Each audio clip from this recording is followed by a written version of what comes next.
Hey, here's an update. What would you say if President Donald J. Trump issued a public announcement that the scorched earth policy to terminate the dead is now in effect as the vaccine? Okay? You know what that means, don't you?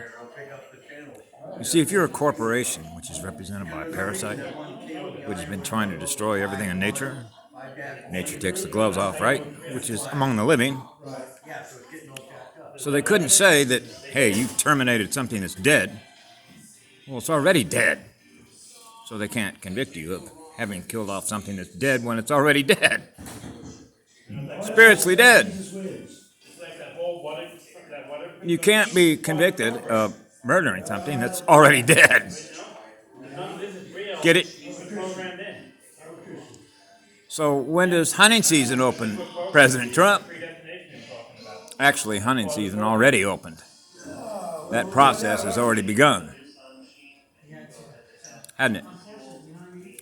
So all these governors issuing all these imposing orders to say that we're going to restrict you from doing this and this. Listen, they're dead.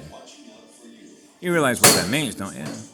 So when is the military going to step in and start killing off all these governors that are dead, since they're already dead? Get the picture? How many out there represent the militia, the patriotic militia? Right? You know the difference between the walking dead and those that are among the living, right? Why would you ever follow an order given by something that's dead? A dead unit. Have a great evening.